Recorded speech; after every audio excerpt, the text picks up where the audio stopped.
Welcome to education 360 degree.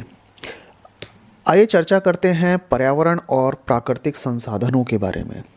देखिए, सबसे पहले हम लोग जानेंगे कि आखिरकार वैश्विक जो राजनीति है वो वैश्विक पर्यावरण को लेकर आखिरकार क्यों चिंतित है। क्या ऐसे रीज़न हैं, क्या ऐसे कारण हैं जिनको लेकर वैश्विक राजनीति में बहुत ज़्यादा चिंता का माहौल बना हुआ है।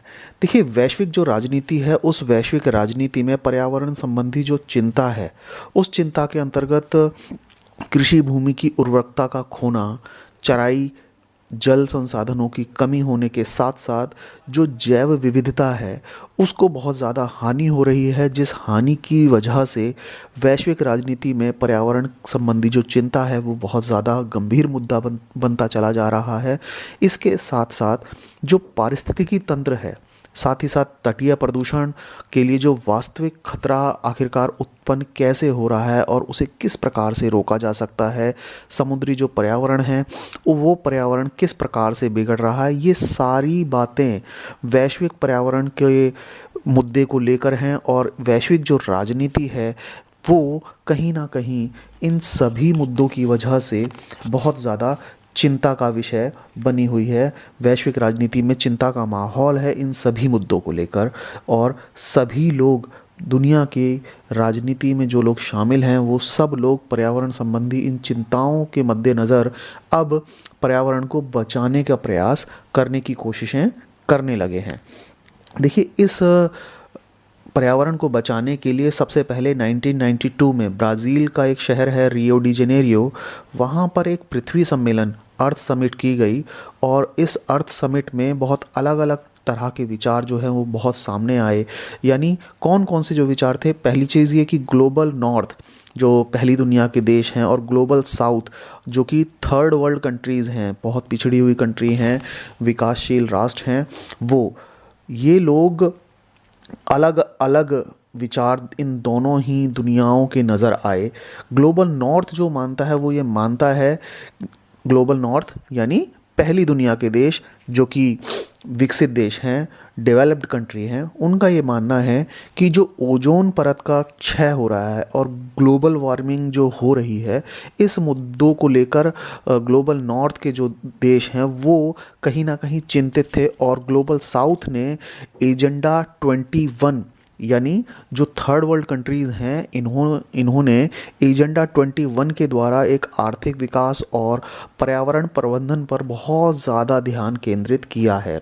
और ये जो 1992 का ब्राज़ील के रियो डी जेनेरियो में पृथ्वी सम्मेलन हुआ, ये पहला ऐसा अपने आप में सम्मेलन था दुनिया के अंदर जिसकी वजह से ये बातें निकलकर सामने आईं कि हाँ, वैश्विक राजनीति में पर्यावरण को बचाने के कुछ प्रयास किए जा रहे हैं और दुनिया आखिरकार चिंतित है पर्यावरण को बचाने के लिए। और ये पहला कदम था। इसके बाद कॉमन्स क्या है आखिरकार, साझी संपदा, साझा क्या है। कॉमन्स वो संसाधन हैं जो किसी के स्वामित्व में नहीं है, यानी किसी एक व्यक्ति का, किसी एक देश का, किसी एक ग्रुप का कोई स्वामित्व नहीं है, कोई ओनरशिप नहीं है, ऐसे संसाधन हैं। बल्कि ये माना ये जाता है कि ये साझी संपदा है और पूरे समुदाय की है ये संपदा। जैसे एनवायरनमेंट में यदि हम बात करें, पर्यावरण में यदि हम बात करें, हवा देखिए किसी एक व्यक्ति का, किसी एक राष्ट्र का, एक देश का इस पर स्वामित्व नहीं है। ऐसा नहीं कह सकते कि भारत के सीमा रेखा के अंदर जो हवा उपलब्ध है, जो एयर उपलब्ध है, उस पर भारत का हक है। वो हवा जब बॉर्डर क्रॉस करेगी तो कहीं ना कहीं भारत की पॉल्यूटेड, इंडिया की जो पॉल्यूटेड एयर है वो किसी आस पड़ोस के राष्ट्र में, आस पड़ोस के देश के अंदर जाएगी। क्यों? क्योंकि देखिए, ये ओनरशिप हमारे पास नहीं है, ये पर्यावरण है। पर्यावरण पर, प्रकृति पर किसी भी एक व्यक्ति का, किसी एक देश का, किसी एक समुदाय का कोई अधिकार नहीं है, कोई स्वामित्व नहीं है। बल्कि ये तो ऐसी चीज़ें हैं जिस पर पूरी तरह से सभी लोगों का, यानी दुनिया के बाकी राष्ट्रों का भी हक है। यदि मान लेते हैं कि हम अपने एनवायरनमेंट को नुकसान पहुंचा रहे हैं, एयर पोल्यूशन फैला रहे हैं, तो ऐसी पोजीशन में हम ये मान सकते हैं कि भाई देखिए, यदि हम अपने राष्ट्र में, अपने देश में एयर पोल्यूशन फैला रहे हैं तो सिर्फ इसका नुकसान भारत को ही नहीं होगा, बल्कि दुनिया के अन्य राष्ट्रों को भी हो सकता है। क्योंकि पर्यावरण या एनवायरनमेंट में जब भी पॉल्यूशन होगा, जब भी प्रदूषण फैलेगा, तो वो पूरी तरह से प्रदूषण को इफ़ेक्ट करता है। तो कॉमन्स क्या साझा संसाधन है जो किसी एक व्यक्ति के, किसी एक राष्ट्र के स्वामित्व में नहीं है, किसी एक समुदाय के स्वामित्व में नहीं है, बल्कि पूरा समुदाय जो है, पूरा समुदाय, बाकी के सभी राष्ट्र पूरी तरह से साथ में मिलकर उनका इस्तेमाल करते हैं। तो ये वो संसाधन है कॉमन्स। देखिए, वैश्विक कॉमन्स उन क्षेत्रों को संदर्भित करता है। अब यहाँ पहले कॉमन्स की बात कर ली, ऐसे संसाधन जो समुदाय के द्वारा यूज़ किए जाते हैं, समुदाय के द्वारा साझी किए जाते हैं। अब वैश्विक कॉमन्स उस क्षेत्र को संदर्भित करते हैं जिसमें अंतर्राष्ट्रीय समुदाय के द्वारा सामान्य जो शासन की ज़रूरतें होती हैं, आवश्यकता होती हैं, उसको वैश्विक कॉमन कहा जाता है। जैसे अंटार्कटिका के ऊपर जो ओजोन का छिद्र है उसकी खोज करना, ये वैश्विक कॉमन है। क्यों? क्योंकि ये उस क्षेत्र को संदर्भित कर रहा है जिसमें अंतर्राष्ट्रीय जो समुदाय हैं उसके द्वारा सामान्य शासन की ज़रूरत है, सामान्य आवश्यकता है कि आखिरकार दुनिया को पता तो चले कि आखिरकार पर्यावरण में क्या समस्याएं चल रही हैं। जैसे अंटार्कटिका के ऊपर ओजोन लेयर का डिप्लीशन जो हो रहा है, ओजोन छिद्र की जो खोज हुई है, उससे हमें पता चला है कि भाई पर्यावरण को काफ़ी नुकसान हो रहा है और पर्यावरण को बचाए रखने के लिए प्रयास किए जाने चाहिए। इसके अलावा देखिए, पृथ्वी का जो वायुमंडल है वो, महासागर का जो लेवल बढ़ रहा है, महासागर तल का बढ़ना है वो, और इसी तरह की पारिस्थितिकी जो समस्याएं हैं, इन सभी समस्याओं का सीधा सीधा संबंध टेक्नोलॉजी और औद्योगिक विकास से पूरी तरह से जुड़ा हुआ है। कैसे? देखिए, जैसे जैसे हम लोगों ने तकनीक का विकास किया, टेक्नोलॉजी उन्नत होती चली गई, टेक्नोलॉजी और औद्योगिकरण के कारण कहीं ना कहीं हमारे पर्यावरण को बहुत क्षति पहुंची है। इतिहास गवाह है इस चीज़ का कि जब हम लोगों के पास संसाधनों की कमी थी, तब हमारा पर्यावरण बहुत ही साफ सुथरा था। हमारे पर्यावरण में प्रदूषण जो था वो बहुत ना के बराबर था, और इंसान अपनी गतिविधियों से, मानव अपनी गतिविधियों से पर्यावरण को बहुत ज़्यादा नुकसान नहीं पहुंचाता था। लेकिन जैसे जैसे इंडस्ट्रियलाइजेशन हुआ, औद्योगिक विकास हुआ, हमारी टेक्नोलॉजी उन्नत होती चली गई, हमने मशीनों का प्रयोग करना शुरू किया, हमने गाड़ियाँ बनाना शुरू की, और गाड़ियों का इस्तेमाल से हमने ट्रांसपोर्टेशन में, आने जाने में गाड़ियों का इस्तेमाल किया, तो कहीं ना कहीं उनसे जो प्रदूषण निकल रहा था, औद्योगिक विकास से जो प्रदूषण हो रहा था, उसकी वजह से वैश्विक जो पर्यावरण था उस पर्यावरण को नुकसान हुआ। और यहाँ सिंपल सी एक ही बात निकल कर सामने आती है कि जो पर्यावरण को क्षति पहुंचती है वो कहीं ना कहीं इसका डायरेक्ट, पारिस्थितिकी जो समस्याएं हैं इनका डायरेक्ट एक रिलेशन है टेक्नोलॉजी और इंडस्ट्रियल डेवलपमेंट से, औद्योगिक विकास से। हमारी तकनीक जैसे जैसे उन्नत होती चली जा रही है, हम लोग जैसे जैसे औद्योगिक विकास को करते चले जा रहे हैं, वैसे ही वैसे कहीं ना कहीं हम पर्यावरण को भी क्षति पहुंचा रहे हैं। देखिए, एक वैश्विक कॉमन की बात करें, वैश्विक कॉमन्स क्या हैं, तो वैश्विक कॉमन्स के रूप में बाहरी अंतरिक्ष का जो इतिहास दर्शाता है वो ये बात दर्शाता है कि इन क्षेत्रों के प्रबंधन उत्तर और दक्षिण के बीच की असमानताओं से पूरी तरह से प्रभावित है। जो वैश्विक कॉमन्स हैं, अंतर्राष्ट्रीय जो समुदाय है, और वैश्विक कॉमन्स की ज़रूरत अंतर्राष्ट्रीय समुदाय के शासन की जो ज़रूरत होती है, आवश्यकता होती है, उसके लिए होती है। जैसे कि पृथ्वी का जो वायुमंडल है, महासागर का जो तल बढ़ रहा है, और इसी तरह की जो संबंधित पर्यावरण संबंधी, पारिस्थितिकी संबंधी जो समस्याएं हैं, ये सारी समस्याएं वैश्विक कॉमन के रूप में कहीं ना कहीं बाहरी अंतरिक्ष का इतिहास दर्शाती हैं। और इस बात से ये चीज़ निकल कर सामने आती है कि जो उत्तर और दक्षिण के बीच की जो असमानताएं हैं उनसे पूरी तरह से प्रभावित है। क्योंकि देखिए, जो पहली दुनिया के देश हैं ग्लोबल नॉर्थ, वो फर्स्ट वर्ल्ड कंट्रीज़ हैं और डेवलप्ड कंट्रीज़ हैं, वो ये मानती हैं कि भाई देखिए तीसरी दुनिया के देशों में पॉपुलेशन बहुत ज़्यादा है, जनसंख्या बहुत ज़्यादा है, यहाँ संसाधनों का प्रयोग कम से कम किया जाना चाहिए ताकि आगे हम लोग सस्टेनेबल डेवलपमेंट कर सकें, अपने पर्यावरण को कम से कम नुकसान पहुँचाएँ। लेकिन जो ग्लोबल साउथ है, थर्ड वर्ल्ड कंट्रीज़ हैं, इनका अपना पर्सपेक्टिव है, इनका अपना व्यू है। ये बात मानते हैं कि भाई देखिए पहली दुनिया के देशों के अंदर जनसंख्या कम है, लेकिन इनका कार्बन उत्सर्जन पर व्यक्ति बहुत ज़्यादा है। क्यों? क्योंकि ये इतना ज़्यादा औद्योगिकरण कर चुके हैं इतिहास के अंदर और वर्तमान समय में भी कर रहे हैं।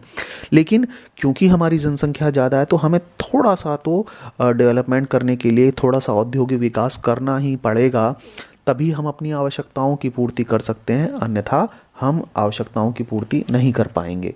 तो देखिए ये जो असमानताएं हैं नॉर्थ एंड साउथ के बीच में, फर्स्ट वर्ल्ड कंट्रीज़ और थर्ड वर्ल्ड कंट्रीज़ के बीच में, ये कहीं ना कहीं पर्यावरण को बहुत ही ज़्यादा क्षति पहुंचा रही हैं। देखिए अंतर्राष्ट्रीय जो पर्यावरण कानून और जो इसके नियमों का विकास हुआ है, उन नियमों के अनुप्रयोग और उनकी व्याख्या में विकासशील देशों की जो विशेष ज़रूरतें हैं उन्हें ध्यान में रखा जाना चाहिए, ऐसा ग्लोबल साउथ का मानना है, थर्ड वर्ल्ड कंट्रीज़ का मानना है। क्यों? क्योंकि जैसा कि हम लोगों ने चर्चा करी है कि ग्लोबल नॉर्थ और ग्लोबल साउथ दोनों की अलग अलग ज़रूरतें हैं। माना कि ग्लोबल नॉर्थ की जनसंख्या कम है, वहाँ लोग बहुत कम हैं, डेवलप्ड कंट्रीज़ हैं, लेकिन उनका पर व्यक्ति जो कार्बन उत्सर्जन है वो बहुत ज़्यादा है, जबकि ग्लोबल साउथ में जनसंख्या ज़्यादा है। यदि उनका कार्बन उत्सर्जन पर व्यक्ति के हिसाब से निकालें तो वो पर व्यक्ति कार्बन उत्सर्जन ग्लोबल नॉर्थ की तुलना में काफ़ी पीछे नज़र आता है। ऐसे में इनका ये मानना है कि भाई देखिए जो विकासशील देश हैं इनकी कुछ विशेष ज़रूरतें हैं, इन्हें अभी डेवलपमेंट करना है, इन्हें अपनी ज़रूरतों को पूरा करना है और इनकी इन विशेष ज़रूरतों को ध्यान में रख कर ही अंतर्राष्ट्रीय पर्यावरण कानून बनाए जाएं। अंतर्राष्ट्रीय पर्यावरण को बचाए रखने के लिए नियम, कायदे, कानून, उनका कैसे इस्तेमाल किया जाएगा, उनकी कैसे व्याख्या होगी, इन सभी चीज़ों में जो ग्लोबल साउथ है यानी थर्ड वर्ल्ड कंट्रीज़ हैं, विकासशील कंट्रीज़ हैं, विकासशील देश हैं, उनकी ज़रूरतों को ध्यान में रखा जाना चाहिए। और इसी वजह से 1992 का जो पृथ्वी सम्मेलन हुआ था रियो डी जेनेरो में, वहाँ एक रियो घोषणा पत्र में ये बात स्वीकार की गई थी कि भाई साझा लेकिन अलग अलग जिम्मेदारियाँ हैं। ये सिद्धांत क्या है? देखिए बहुत इम्पॉर्टेंट बात है, बहुत इम्पॉर्टेंट टर्म है, साझा लेकिन अलग अलग जिम्मेदारियां। अब माना कि पर्यावरण हम सबकी साझा जिम्मेदारी है, साझा संपत्ति है, साझा संपदा है, लेकिन इस पर्यावरण को बचाए रखने के लिए हमारी जिम्मेदारियां अलग अलग हैं। क्यों? क्योंकि global north, first world countries, developed countries, विकासशील देश, विकसित देशों का जो प्रति व्यक्ति कार्बन उत्सर्जन है वो बहुत ज़्यादा है, इसलिए पर्यावरण को नुकसान ये लोग ज़्यादा पहुंचा रहे हैं। तो विकासशील देश ये मान रहे हैं कि भाई देखिए हम प्रति व्यक्ति कार्बन उत्सर्जन बहुत कम मात्रा में करते हैं, तो ऐसे में हमारी जिम्मेदारियां पर्यावरण को बचाए रखने के लिए कहीं ना कहीं ग्लोबल नॉर्थ के देशों की तुलना में कम हैं। तो पर्यावरण हमारी साझा संपदा, साझी संपत्ति जरूर हो सकता है, लेकिन इसे बचाए रखने के लिए, इसके नुकसान की भरपाई के लिए हम सभी की जिम्मेदारी अलग अलग है। तो ये पहली बार ये तर्क दिया गया 1992 के रियो डी जेनेरियो पृथ्वी सम्मेलन के अंदर कि पर्यावरण साझी संपदा जरूर है, लेकिन इसे बचाए रखने के लिए हमारी सबकी अलग अलग जिम्मेदारियां हैं।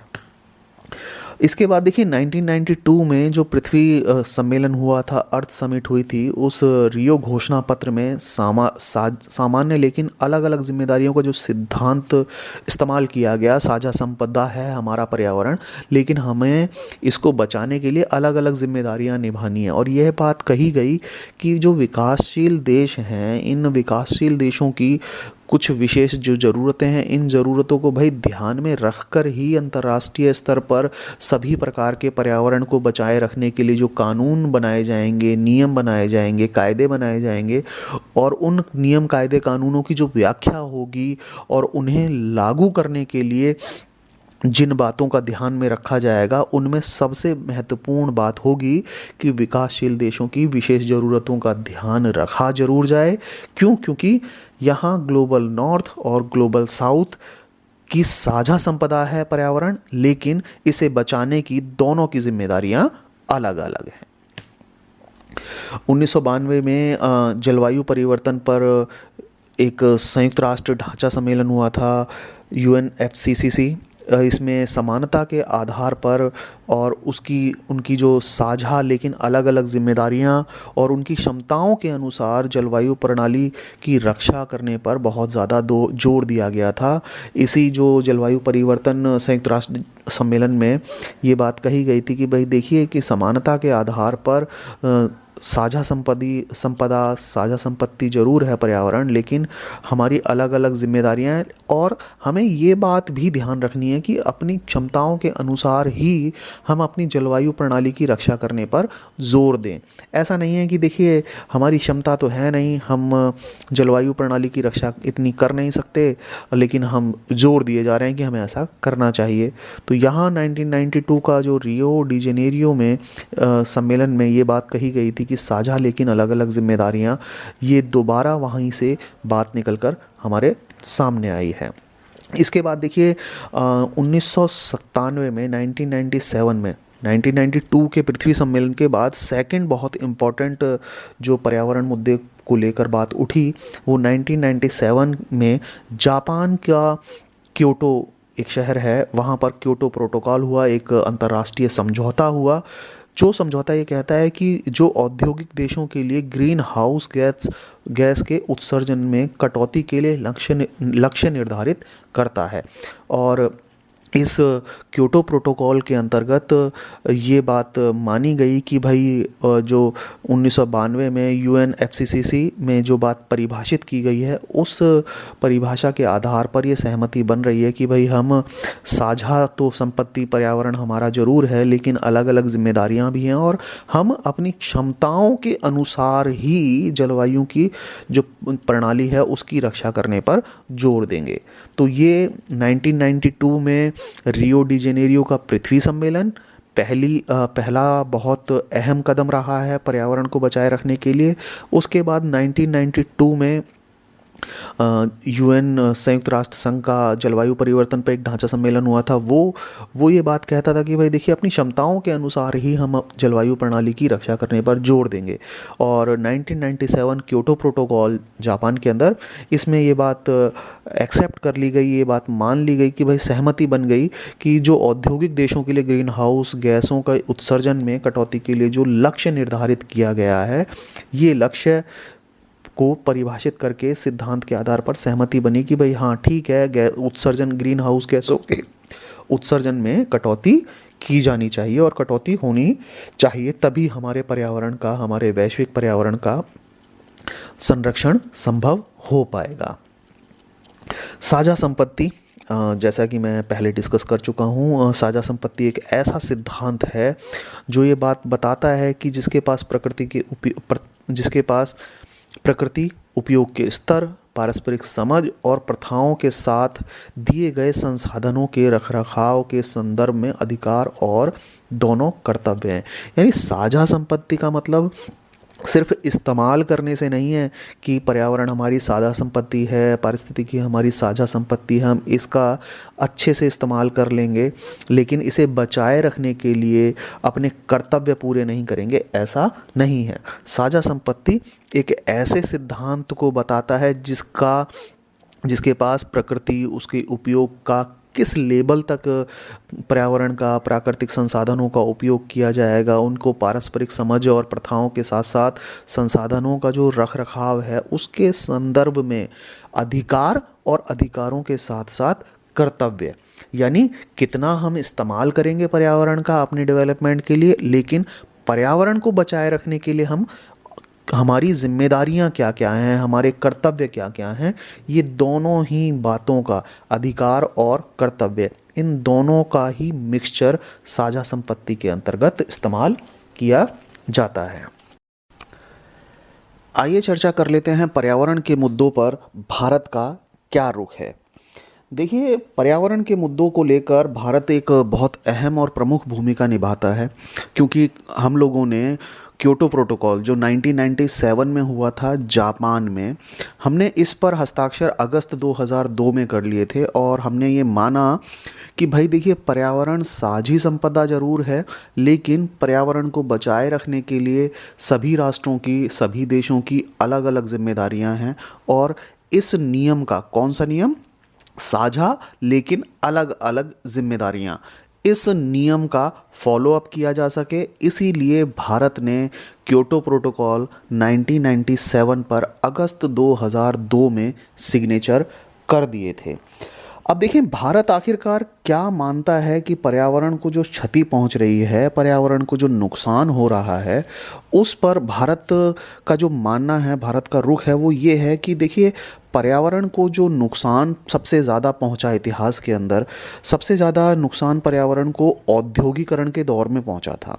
और औद्योगिकरण एक ऐसा युग रहा जिस समय विकसित देशों ने बहुत ज़्यादा औद्योगिकरण किया, इंडस्ट्रियलाइजेशन हुआ इस समय, और इतना ज़्यादा चीज़ों को निर्मित किया गया, इस समय उद्योग इतने ज़्यादा स्थापित हुए जिसकी वजह से बहुत ज़्यादा पॉल्यूशन एनवायरनमेंट में हुआ। और पर्यावरण को सबसे ज़्यादा यदि क्षति कहीं पहुंची तो वो सिर्फ और सिर्फ औद्योगिकरण में ही सबसे ज़्यादा क्षति पहुंची है।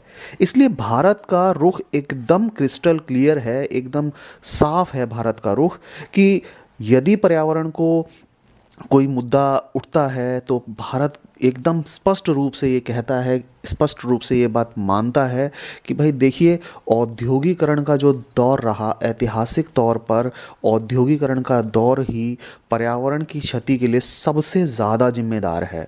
और 2005 में G8 की एक मीटिंग हुई थी। G8 की मीटिंग के अंतर्गत भारत ने इस बात को दोबारा दोहराया। इसने कहा, भारत ने कहा कि भाई देखिए, पर्यावरण को जो क्षति पहुंच रही है और पर्यावरण में कार्बन उत्सर्जन जो हो रहा है, इस कार्बन उत्सर्जन में विकसित देशों का रोल बहुत ज़्यादा है। क्यों? क्योंकि देखिए, विकसित देशों की जनसंख्या जरूर कम है, विकसित देशों में पॉपुलेशन कम है, जिस हिसाब से उस पॉपुलेशन की ज़रूरतों को पूरा करने के लिए औद्योगिकरण वहाँ किया गया है, इंडस्ट्रियलाइजेशन वहाँ किया गया है, वो बहुत ज़्यादा है। और उस इंडस्ट्रियलाइजेशन की वजह से, उस औद्योगिकरण की वजह से, उस मशीनी युग की वजह से जो हमारे विकसित देश हैं, उन विकसित देशों का प्रति व्यक्ति कार्बन उत्सर्जन में योगदान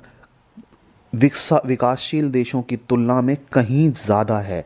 और भारत का रुख एकदम स्पष्ट है। भारत तो ये भी मानता है कि यदि 2000 के आंकड़ों की बात करें, सन 2000 के आंकड़ों के हिसाब से भारत का जो प्रति व्यक्ति कार्बन उत्सर्जन था वो मात्र 0.9 टन था, यानी 0.9 टन प्रति व्यक्ति का कार्बन उत्सर्जन भारत का था। और भारत ये बात मानता है कि अगर मान लेते हैं हम, जिस तेज गति से औद्योगिकरण कर रहे हैं, क्योंकि देखिए, इस समय भारत में, चीन में, ब्राज़ील जैसे देशों में बहुत ज़्यादा औद्योगिकरण हो रहा है। अब हम लोग उद्योगों को बहुत विकसित करने का प्रयास कर रहे हैं, क्योंकि हमारी जनसंख्याएं ज़्यादा हैं। हमारी जनसंख्याओं की जो आवश्यकताएं हैं, उन आवश्यकताओं की पूर्ति करने के लिए हमें कहीं ना कहीं उद्योग स्थापित करके उनकी ज़रूरतें पूरी तो करनी पड़ेंगी ना। अब उस पूर्ति के लिए हम औद्योगिकरण पर बहुत ज़्यादा फोकस कर रहे हैं और उद्योगों को लगा रहे हैं ताकि जनसंख्या की ज़रूरतें पूरी हो सकें। यदि हम इसी तेज गति से औद्योगिकरण करते रहें तो उसके बावजूद हमारा जो प्रति व्यक्ति कार्बन उत्सर्जन होगा, अगर हम अंदाज़ा लगाएं, एक अंदाज़ा है, एक अनुमान है कि 2030 तक हम कितना कार्बन उत्सर्जन करेंगे। 2000 के आंकड़े के हिसाब से, सन 2000 के आंकड़े के हिसाब से हमारा प्रति व्यक्ति कार्बन उत्सर्जन है 0.9 टन। 0.9 टन।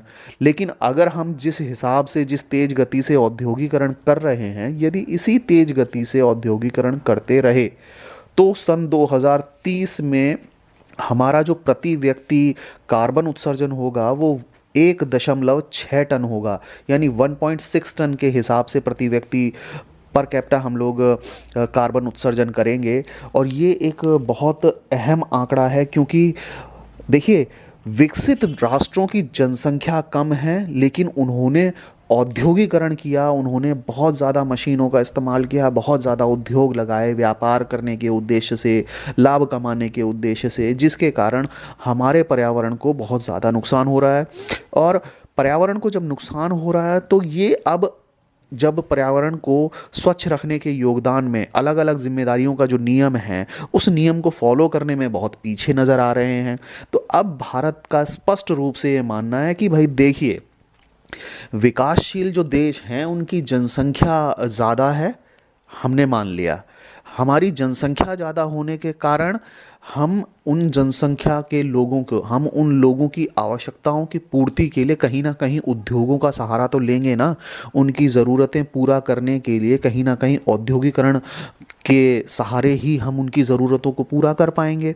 तो ऐसे में पर्यावरण जब हमारा साझा संपत्ति है, लेकिन अब हमारी जिम्मेदारी देखो, नुकसान आपने, मतलब विकसित राष्ट्रों ने औद्योगिकरण के दौर में ज़्यादा नुकसान पहुंचाया पर्यावरण को, तो अब पर्यावरण को संभालने की जिम्मेदारी, पर्यावरण को बचाए रखने की जिम्मेदारी भी ऐसे राष्ट्रों की ज़्यादा होगी, ना कि विकासशील राष्ट्रों की। तो ऐसे में हमारी अलग अलग जिम्मेदारियां हैं, लेकिन इसमें भी भारत का ये मानना है कि भाई विकसित जो राष्ट्र हैं इनकी जिम्मेदारी आज भी ज़्यादा बनती है। क्यों? क्योंकि अब, पहले तो इन्होंने इंडस्ट्रियलाइजेशन के दौर में पर्यावरण को पूरी तरह क्षति पहुंचा दी, पूरी तरह नुकसान पहुंचा दिया, और अब जब पर्यावरण को बचाए रखने के मुद्दे पर बात होती है तो ये अलग अलग जिम्मेदारियों के नियम से कहीं ना कहीं भागते हैं। ये मानते हैं कि सबकी जिम्मेदारियां एक जैसी हैं, सबको एक बराबर जिम्मेदारियां निभानी होंगी पर्यावरण को बचाए रखने के लिए। इसके बाद देखिए, भारत, एक बहुत अहम बात यह है भारत का पर्यावरण के मुद्दों को लेकर कि भारत बाध्यकारी जो प्रतिबद्धताएं हैं उन्हें शुरू करने के बारे में, पर्यावरण के मुद्दे में एक यूनाइटेड नेशंस फ्रेमवर्क ऑन हुआ था, UNFCCC। इसके साथ अपनी चर्चा के विषय में पूरी तरह से सतर्क है, और इंडिया के अंदर, भारत के अंदर पूरी तरह से उन नियम कायदे कानूनों के हिसाब से ही चल रहा है जो पर्यावरण को बचाए रखने के लिए जिम्मेदार हैं। और इसी कड़ी में भारत ने राष्ट्रीय जो ऑटो फ्यूल पॉलिसी है, राष्ट्रीय ऑटो ईंधन नीति, उसे बिजली अधिनियम जो बनाया गया था इस इलेक्ट्रिसिटी एक्ट सन 2003 में, और बायोडीजल पर राष्ट्रीय मिशन की शुरुआत करके जो वैश्विक प्रयास हैं पर्यावरण को बचाए रखने के लिए, उन प्रयासों में कहीं भी किसी भी तरीके से पीछे नहीं है, और पूरी तरह से उन वैश्विक प्रयासों में अपना रोल निभा रहा है। यदि हम राष्ट्रीय ऑटो फ्यूल पॉलिसी की बात करें, राष्ट्रीय ऑटो ईंधन नीति की बात करें, तो ये बात बिल्कुल स्पष्ट है कि सन 2001 के अंदर हमने एनर्जी कंजर्वेशन एक्ट बना लिया था, और उस एनर्जी कंजर्वेशन एक्ट के अंदर हम लोगों ने एनर्जी कंजर्वेशन की बात करी।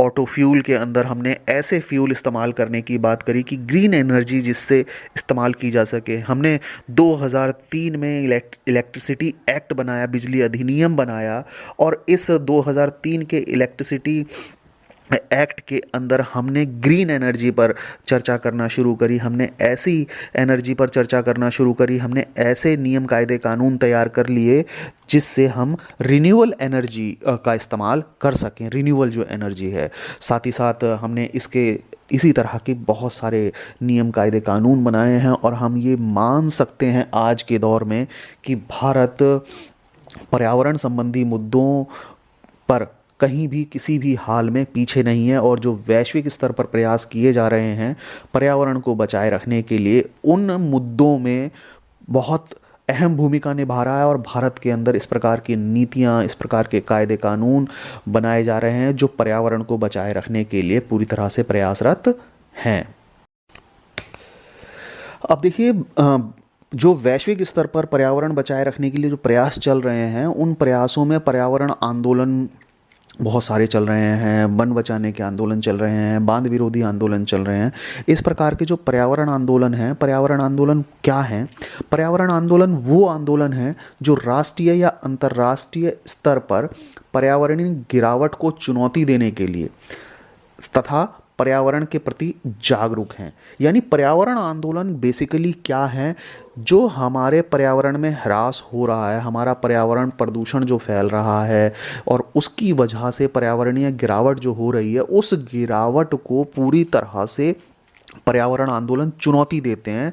साथ ही साथ पर्यावरण को बचाए रखने के मुद्दों पर बहुत ज़्यादा जागरूक हैं और बहुत ज़्यादा जागरूकता फैलाने का प्रयास पर्यावरण आंदोलन कर रहे हैं। इन आंदोलनों को वन आंदोलन, जल प्रदूषण पैदा करने के लिए खनन और खनिज उद्योगों के खिलाफ और बांध विरोधी आंदोलनों के रूप में अलग अलग बांटा जा सकता है। लेकिन यदि हम माने कि बांध आंदोलन, वन आंदोलन, जल प्रदूषण को रोकने के लिए, खनन रोकने के लिए जो आंदोलन चल रहे हैं, खनिज उद्योगों के खिलाफ जो आंदोलन चल रहे हैं, बांध विरोधी जो आंदोलन चल रहे हैं, ये सभी आंदोलन यदि एक जगह इकट्ठे कर दिए जाएं तो हम ये मान सकते हैं कि ये सभी पर्यावरण आंदोलन हैं और ये सब पर्यावरण आंदोलन का ही एक बहुत अहम हिस्सा है।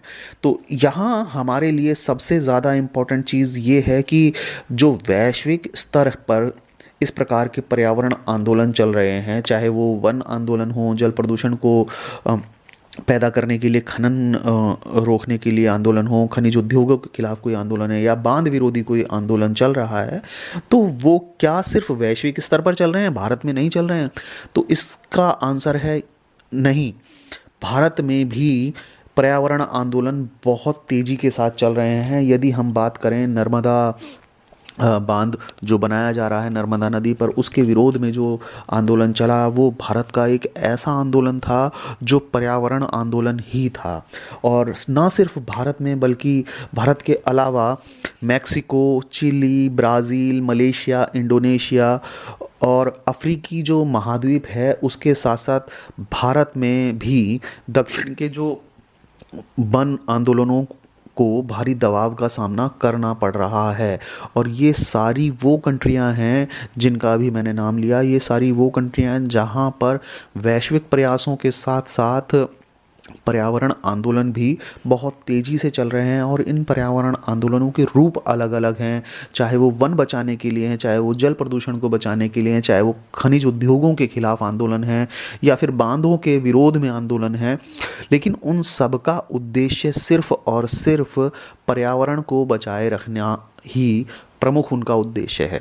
और ये सारे वो देश हैं जहाँ पर वैश्विक प्रयास, देखिए वैश्विक प्रयासों की यदि हम बात करें तो 1992 का 1992 का रियो डी जेनेरियो का पृथ्वी सम्मेलन और क्योटो प्रोटोकॉल 1997 जापान में जो हुआ था, ये वैश्विक प्रयास हैं। लेकिन इसके अलावा भी अनेक राष्ट्रों में, अनेक देशों में कहीं ना कहीं इस प्रकार से आंदोलन चल रहे हैं जो कि पर्यावरण को बचाए रखने के लिए चलाए जा रहे हैं। देखिए, पर्यावरण आंदोलनों का एक बहुत ऐसा ग्रुप है, पर्यावरण आंदोलनों का एक ऐसा समूह है जो बांधों के खिलाफ संघर्ष में बहुत तेज़ी से शामिल है।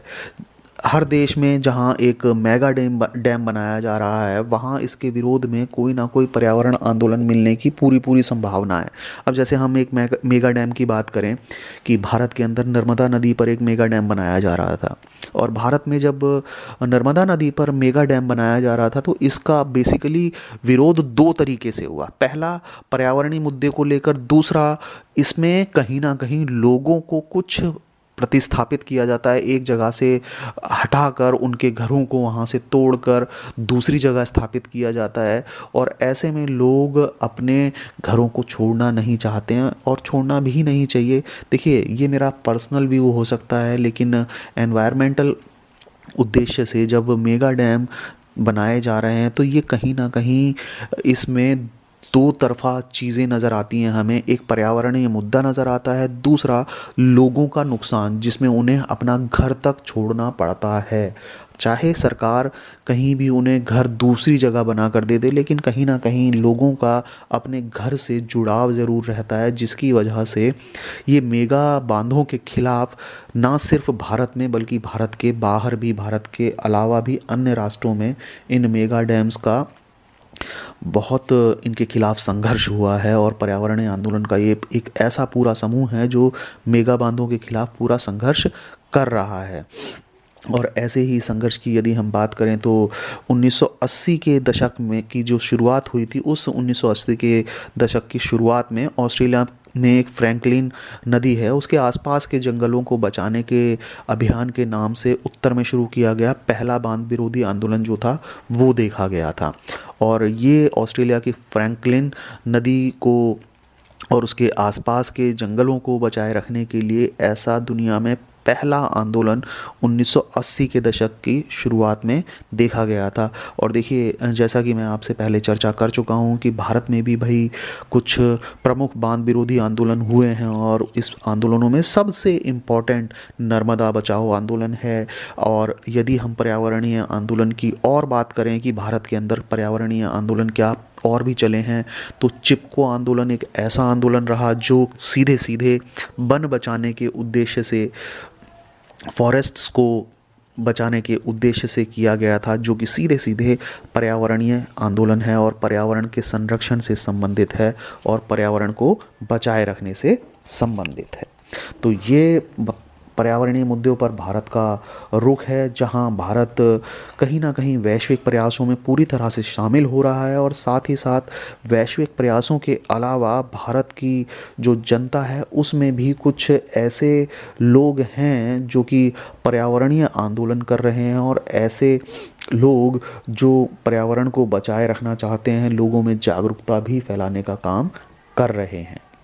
चर्चा कर लेते हैं संसाधनों की भू राजनीति और जो मूल निवासी हैं, स्वदेशी जो लोग हैं, उनके अधिकारों के बारे में। तो सबसे पहले हम लोग चर्चा करेंगे आखिरकार संसाधनों की भू राजनीति क्या है, संसाधनों की जो भू राजनीति है उसका अर्थ क्या है।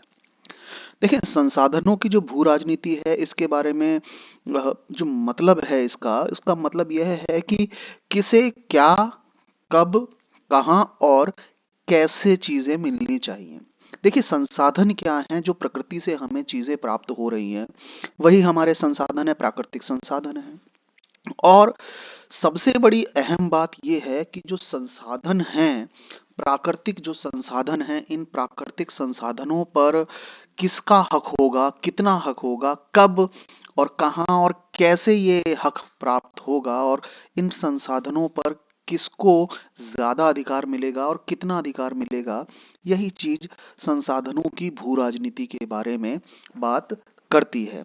और देखिए, जैसे जैसे अ, उपनिवेशवाद आया, उपनिवेशवाद के बाद जब कोलोनाइजेशन होना शुरू हुआ, उसके बाद नव उपनिवेशवाद की जड़ें जो हैं इतिहास में नजर आई, हमें राजनीतिक इतिहास में नजर आई। उसने कहीं ना कहीं संसाधनों की जो भू राजनीति थी उसमें कुछ परिवर्तन लाए। देखिए, ये जो विकसित देश हैं, ये विकसित देशों की एक बहुत अहम बात ये रही है कि जब औद्योगिक क्रांति हुई तो औद्योगिक क्रांति के बाद इन विकसित देशों ने, विकसित राष्ट्रों ने ज्यादा से ज्यादा लाभ कमाने के उद्देश्य से बहुत अधिक उत्पादकता बनाए रखी। और आप सभी लोग इस बात को मानते हैं, इस बात को जानते हैं कि यदि हमें किसी चीज का उत्पादन करना है तो उसके लिए रॉ मटेरियल, कच्चे माल की आवश्यकता होती है। और हम रॉ मटेरियल प्रकृति से या संसाधनों, जिन्हें हम प्राकृतिक संसाधन कहते हैं, हम उनसे इसे प्राप्त करते हैं। लेकिन यदि हमें ये प्राप्त नहीं होंगे, विकसित राष्ट्रों को प्राप्त नहीं होंगे, तो कहीं ना कहीं इस तरह की दिक्कतें आएंगी कि वो तैयार माल नहीं कर पाएंगे। जो उपभोक्ता वस्तुएं हैं, ऐसी चीजें जो उन्हें लाभ कमाने के उद्देश्य से वो बना रहे हैं, उनको वो कहीं ना कहीं निर्माण नहीं कर पाएंगे, जिसकी वजह से थोड़ी सी दिक्कत होती है। तो ये संसाधनों की जो भू राजनीति है, इसमें विकासशील राष्ट्रों पर उन्होंने विकसित राष्ट्रों ने विकासशील राष्ट्रों पर कहीं ना कहीं अपने अधिकार बहुत ज्यादा बनाए रखने का प्रयास किया। और यही कारण था कि जब पूरी दुनिया के अंदर उपनिवेशवाद की जो जड़ें आ रही थी, उपनिवेशवाद उभरता चला आ रहा था, उसका एक बहुत बड़ा कारण संसाधनों की भू राजनीति था, संसाधनों को प्राप्त करना था। क्यों? क्योंकि कच्चा माल बेचने के उद्देश्य से विकसित राष्ट्रों ने उत्पादन किया था, लेकिन जब उन्हें ऐसा लगा कि किसी और राष्ट्र में भी हमें वहां के प्राकृतिक संसाधनों का इस्तेमाल करते हुए कच्चा माल प्राप्त हो सकता है, तो क्यों ना उस राष्ट्र के अंदर ही, उस देश के अंदर ही उत्पादन करना शुरू किया जाए। और जब विऔपनिवेशीकरण हुआ, उसके बाद नव उपनिवेशवाद की जो प्रथाएं थी बड़े पैमाने पर फैली। और पूरे शीत युद्ध के दौरान ये जो विकसित राष्ट्र थे, ये जो तेजी से विकास करके तेजी से उत्पादन करना चाह रहे थे और लाभ कमाना चाह रहे थे, उन देशों ने, औद्योगिक देशों ने संसाधनों की ज्यादा से ज्यादा उपलब्धि को सुनिश्चित करने का पूरा पूरा प्रयास किया। क्यों? क्योंकि देखिए, पूरे शीत युद्ध के टाइम में 1945 में जब दूसरा विश्व युद्ध खत्म हुआ, उसके बाद से लेकर सोवियत संघ के विघटन होने तक की घटना के बीच में इन बड़े बड़े जो विकसित राष्ट्र थे, बड़ी बड़ी औद्योगिक जो देश थे, उन्होंने कहीं ना कहीं संसाधनों पर कब्जा करने का प्रयास किया। और उन्होंने प्रयास ये किए कि वो संसाधन अपने राष्ट्र से मिलें तो ठीक, ना मिलें तो दूसरे राष्ट्रों से कैसे भी कर कर वो प्राकृतिक संसाधन प्राप्त करें, ताकि ज़्यादा से ज़्यादा औद्योगिकरण किया जा सके, ज़्यादा से ज़्यादा चीज़ों का निर्माण किया जा सके, ताकि लाभ कमाया जा सके।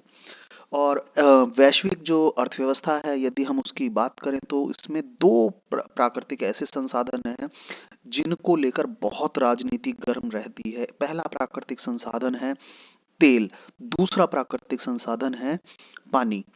तो पहले हम तेल पर चर्चा कर लेते हैं कि आखिरकार तेल क्या है। तेल का जो राजनीति है, तेल को लेकर जो राजनीति चल रही है, वो क्या है। वैश्विक अर्थव्यवस्था की यदि हम बात करें, तो कहीं ना कहीं लोगों को एक पोर्टेबल और एक बहुत ज़रूरी ईंधन के रूप में तेल चाहिए होता है, और तेल पर ही पूरी वैश्विक अर्थव्यवस्था कहीं ना कहीं निर्भर है। और हम बात करें कि भाई, जो पूरे विश्व में तेल प्राप्त हो रहा है, उसमें सबसे ज्यादा तेल कहाँ प्राप्त हो रहा है, तो खाड़ी जो क्षेत्र है, विश्व के कुल तेल उत्पादन का 30% मुहैया कराता है पूरी दुनिया को। यानी जितना पूरी दुनिया को तेल चाहिए, उसका 30% खाड़ी देशों से आता है। और अगर हम ये बात करें कि भाई, जो खाड़ी देश हैं, उन खाड़ी देशों में कितना तेल मौजूद है, तो जितना हमें पता चला है कि पूरी दुनिया में जितना तेल है, उस तेल का लगभग 64%, 64% हिस्सा जो है, वो खाड़ी के देशों में तेल उपलब्ध है। और ये बहुत बड़ा आंकड़ा है। और देखिए, ये जो पेट्रोलियम पदार्थ हैं, तेल है, इनका पूरा जो इतिहास रहा है ना, वो युद्ध और संघर्ष का इतिहास रहा है।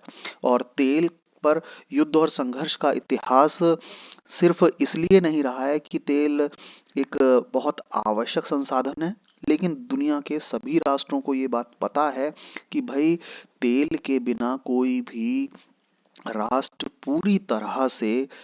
पूरी तरह से तेल के ऊपर ही निर्भर है। यदि अर्थव्यवस्था के अंदर किसी भी प्रकार का कोई उत्पादन करना है, तो पेट्रोलियम पदार्थों की बहुत आवश्यकता होती है। एक सामान को एक जगह से दूसरी जगह यदि ले जाना है, तो कहीं ना कहीं ट्रांसपोर्टेशन के लिए जिन वाहनों की ज़रूरत होती है, उन वाहनों में भी ईंधन के तौर पर तेल का इस्तेमाल किया जाता है। इसलिए पूरी दुनिया तेल को लेकर बहुत संघर्षरत है और बहुत मतलब पैशनेटेड है कि वो चाहती है पूरी दुनिया, और खास तौर से जो विकसित राष्ट्र हैं वो चाहते हैं कि तेल के ज्यादा से ज्यादा भंडारों पर उनका कब्जा रहे। अभी देखिए वर्तमान में यदि हम रूस और यूक्रेन के जो संघर्ष चल रहा है, यदि उस संघर्ष को भी देखें, तो उस रूस और यूक्रेन के संघर्ष में भी हम ये पाते हैं कि रूस और यूक्रेन दोनों राष्ट्रों के बीच जो लड़ाई हो रही है उसमें रूस यूक्रेन के प्राकृतिक संसाधनों, खास तौर से तेल और गैस की जो संसाधन है उन पर वो कब्जा चाहता है, ताकि उसके पास प्राकृतिक संसाधनों का जो भंडार है उसके हाथ में रहे और उसकी आवश्यकताएं नॉमिनल सी खर्चे पर ही पूरी हो सके, तेल उसे बाहर से ना खरीदना पड़े, प्राकृतिक संसाधनों को बाहर से ना खरीदना पड़े। और देखिए सिर्फ इतना ही नहीं, इसके अलावा जो दूसरा अ, संसाधन है जिसको लेकर बहुत ही ज्यादा पैशनेटेड है पूरी दुनिया की अर्थव्यवस्थाएं, पूरी दुनिया के लोग, वो है जल, पानी। देखें, ये एक बहुत अहम बात है कि दुनिया में पानी बहुत ज़्यादा अवेलेबल है, लेकिन पीने लायक जो स्वच्छ जल है वो स्वच्छ जल बहुत कम मात्रा में है, नाम मात्र के बराबर है, और उसका स्तर भी देखें, जो ग्राउंड वाटर है उसका स्तर भी धीरे धीरे कर कर घटता चला जा रहा है। ऐसी पोजीशन में अब सारे जो दुनिया के देश हैं साफ पीने के पानी को हथियाने के लिए, उसकी सुरक्षा करने के लिए बहुत सारी संघर्ष कर रहे हैं, बहुत सारी लड़ाइयाँ हो रही हैं। और यदि हम ये बात करें कि भाई जल को लेकर क्या संघर्ष चल रहा है, तो 1950 और 60 का जो दशक रहा, इस 1950 और 60 के दशक में इजराइल, सीरिया और जो जॉर्डन है, इन देशों के बीच में पानी को लेकर, जल को लेकर, स्वच्छ जल संसाधन को लेकर बहुत संघर्ष हुआ। और इनमें से प्रत्येक देश ने जॉर्डन और यारमुक जो नदी है उस नदी से पानी का बहाव मोड़ने की पूरी पूरी कोशिश की थी, और ये कोशिश की थी कि स्वच्छ जल संसाधन पर उनका अधिकार हो जाए। लेकिन यदि हम फिलहाल की बात करें तो तुर्की, सीरिया और इराक के बीच में जो फरहात नदी है, उस नदी पर बांध के निर्माण को लेकर एक दूसरे से बहुत ठनी हुई है इन लोगों की आपस में। कौन कौन? तुर्की, सीरिया और इराक। और इनके बीच में एक फरात नदी है जहां बांध के निर्माण को लेकर इन लोगों का आपस में खींचतान चल रही है। और यदि हम बात करें कि भाई देखें क्या सिर्फ यही एग्जाम्पल है, तो आंसर है नहीं। दुनिया में ऐसे बहुत सारे देश हैं, ऐसे बहुत सारे राष्ट्र हैं जहां नदियों के बीच में साझा है, यानी दो राष्ट्रों के बीच में एक ही नदी बह रही है, तो वहां उनके बीच में उस नदी के पानी को लेकर, उनके पानी को बंटवारे को लेकर उन राष्ट्रों के बीच में सैनिक संघर्ष भी हुआ है।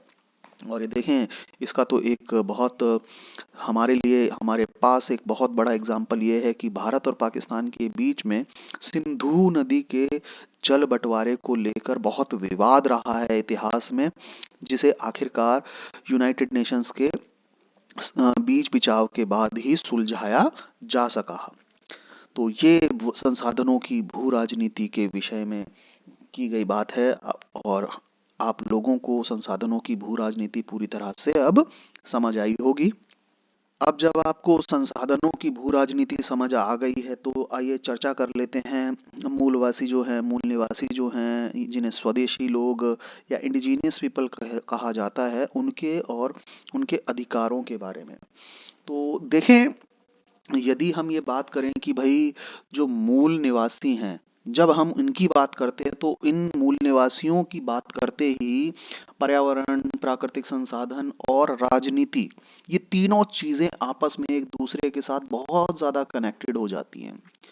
और सबसे पहले देखें, 1982 में संयुक्त राष्ट्र संघ ने एक शुरुआती दौर पर एक परिभाषा दी थी कि आखिरकार मूल निवासी किन्हें कहा जाएगा, क्या कौन से लोग हैं जो मूल निवासी की परिभाषा के अंतर्गत आते हों।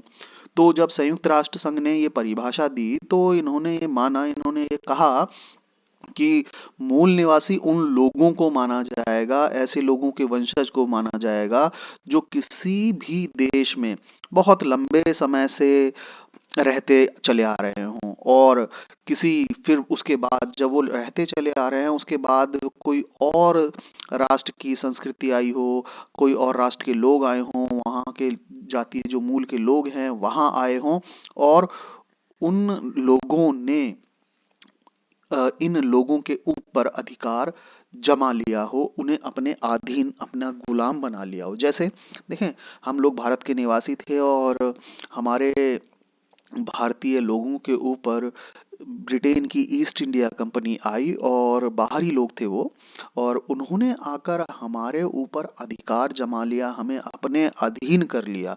तो ऐसे में हम भारतीय मूल निवासी थे। लेकिन यदि हम मूल निवासियों की बात करें तो मूल निवासी क्या है? ये ऐसे लोग हैं भाई जो बहुत लंबे समय से अपने एक राष्ट्र में, एक देश में रह रहे हैं, लेकिन सबसे इम्पोर्टेंट बात ये है कि मूल निवासी आज भी देश की संस्थाओं के अनुरूप आचरण करने से ज्यादा अपनी परंपरा को बनाए रखने में, सांस्कृतिक रीति रिवाजों के हिसाब से, और अपना जो उनका खास पैटर्न है, सामाजिक ढर्रा है, आर्थिक ढर्रा है, उसके आधार पर कहीं ना कहीं अपना जीवन बिताने का प्रयास करते हैं और उसी के आधार पर जीवन बिताते हैं। तो यदि हम स्वदेशी लोगों की, मूल निवासियों की बात करें तो संसाधनों की राजनीति को ये एक साथ जोड़ लेते हैं, और इन लोगों की अपनी सामाजिक, आर्थिक, सांस्कृतिक पद्धति होती है और रीति रिवाज होते हैं, जिनके आधार पर ही ये अपना जीवन बिताना पसंद करते हैं। और साथ ही साथ अब जैसे बाकी के लोगों के लिए, बाकी के पर्यावरण संबंधी या किसी और प्रकार के, किसी अन्य प्रकार के आंदोलन चल रहे हैं, ऐसे ही जो इंडिजिनस पीपल हैं, मूल निवासी हैं, उनको अपने समान स्थिति और अधिकारों को लेकर भी काफी सारे अ, आंदोलन जो हैं वो कार्यरत हैं। यदि हम बात करें कि भाई भारत के साथ साथ पूरी दुनिया में लगभग 30 करोड़ मूल निवासी मौजूद हैं, तो पूरी दुनिया में लगभग 30 करोड़ लोग ऐसे हैं जिन्हें हम स्वदेशी लोग, मूल निवासी या इंडिजिनियस पीपल की श्रेणी में रखते हैं। लेकिन अगर हम ये माने कि भाई भारत में आखिरकार ये स्वदेशी लोगों को कौन है, किन्हें माना जाए, तो भारत में स्वदेशी लोगों की जो परिभाषा है उन्हें हम आमतौर पर अनुसूचित जाति के लोग कहते हैं। हम ये मानते हैं कि जो लोग हमारे हिसाब से अनुसूचित जाति वाले हैं, या जिन्हें हम शेड्यूल्ड ट्राइब्स कहते हैं, अनुसूचित जनजाति वाले जो लोग हैं, उन जनजातियों को हम लोग मूल निवासी मानते हैं। अब मूल जो ये निवासी हैं, भारत की परिभाषा के हिसाब से अनुसूचित जनजाति के लोग मूल निवासी की श्रेणी में आ गए, लेकिन इनकी भारत में आबादी कितनी है टोटल? तो आबादी की यदि हम बात करें तो 2001 की जो जनगणना हुई थी, उसके हिसाब से हमारे देश में जो टोटल जनसंख्या है उसका 8.6% जो लोग हैं वो अनुसूचित जनजाति के हैं, आदिवासी लोग हैं। और इनके अधिकारों के लिए कहीं ना कहीं अब बहुत ज्यादा जागरूकता चलती चली आ रही है, और लोग कहीं ना कहीं इनके अधिकारों की लड़ाइयां भी शुरू कर चुके हैं।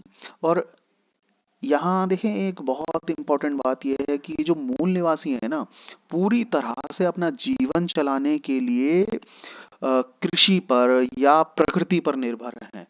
और हम लोग जिस तरीके से भूमि को हानि पहुंचा रहे हैं, भूमि को हानि का मतलब है आर्थिक जो संसाधन हैं उनको में से, उनके आधार पर कोई हानि हो रही है भूमि को, या ये हम माने कि क्या भूमि या पर्यावरण को जो हानि हो रही है उससे मूल निवासियों का जीवन बहुत आसानी से, सरलता से चल जाएगा? आंसर है नहीं। जो मूल निवासी हैं वो पूरी तरह से प्रकृति पर, कृषि पर डिपेंडेंट हैं। तो ऐसे में जब हम पर्यावरण का ह्रास करते चले जा रहे हैं, भूमि का ह्रास करते चले जा रहे हैं, तो ऐसे में मूल निवासियों के जीवन के लिए भी बहुत बड़ा खतरा उत्पन्न हो गया है। तो ऐसी पोजीशन में जब इनके मूल अधिकारों के लिए मूल निवासियों के जो लोग हैं, मूल निवासी जो लोग हैं, उनके जीवन यापन पर ही एक बहुत बड़ा क्वेश्चन मार्क लग रहा है। तो ऐसे में बहुत सारे संगठन, बहुत सारे एनजीओज ऐसे निकल कर सामने आए हैं जो कि इनके अधिकारों की लड़ाई लड़ रहे हैं और इनके अधिकारों को दिलाना चाहते हैं। तो ऐसी कड़ी में सबसे पहली यदि हम बात करें तो 1975 में world council of indigenous people ये बनाई गई स्वदेशी लोगों की विश्व परिषद, और इसे 1975 में बनाया गया। और सबसे अहम बात यह है कि संयुक्त राष्ट्र संघ ने, यूएनओ ने, यूनाइटेड नेशंस ऑर्गेनाइजेशन ने सबसे पहले ये जो परिषद बनाई, world council of indigenous people, स्वदेशी लोगों की विश्व परिषद, इस विश्व परिषद को सबसे पहले परामर्शदायी परिषद का दर्जा दिया गया। यानी ये जो विश्व परिषद है इंडिजिनियस पीपल्स की, स्वदेशी लोगों की, ये परामर्शदायी संस्था होगी। ये ऐसी काउंसिल है जो मूल निवासियों के अधिकारों के लिए या इनसे संबंधित किसी भी मुद्दे पर परामर्श देगी। तो साथ ही साथ ये जो स्वदेशी लोगों की विश्व परिषद है, सिर्फ ये एक लौती ऐसी संस्था नहीं है, ऐसी ऑर्गेनाइजेशन नहीं है जिसे संयुक्त राष्ट्र संघ में सलाहकार का दर्जा प्राप्त है, बल्कि ऐसे 11 स्वदेशी गैर सरकारी जो संगठन हैं उनमें पहला है। ये इम्पोर्टेंट है, लेकिन ये उन सब में बहुत आगे है। और देखिए, क्योंकि यूएनओ ने इसे मान्यता दी हुई है, यूएनओ भी मान रहा है कि भाई इसकी सलाह जो स्वदेशी लोग हैं, इंडिजिनस पीपल हैं, उनको उनके अधिकारों के लिए, उनके राइट्स के लिए बहुत ही ज़्यादा महत्वपूर्ण है। तो ऐसे में इसकी सलाह संयुक्त राष्ट्र संघ में बहुत मायने रखती है। तो ये कुल मिलाकर हमारे इस टॉपिक पर चर्चा थी कि संसाधनों की भू राजनीति आखिरकार क्या है, स्वदेशी लोग कौन हैं, इंडिजिनियस पीपल कौन हैं, और उनके पास कौन कौन से अधिकार, कौन कौन से राइट उपलब्ध हैं। तो अब मैं उम्मीद करता हूं कि जो मैंने आप लोगों को इस टॉपिक के अंदर, इस वीडियो में चीज़ें चर्चा करी हैं वो पूरी तरह से समझ आई होंगी। और मुझे लगता है कि कहीं ना कोई क्वेश्चन घुमा फिरा कर सीबीएसई इन सारे टॉपिक पर पूछ सकता है। आप अपने एग्ज़ाम की तैयारी करते रहिए। Best of luck. तब तक के लिए, जब अगली बार मिलेंगे तब तक के लिए धन्यवाद।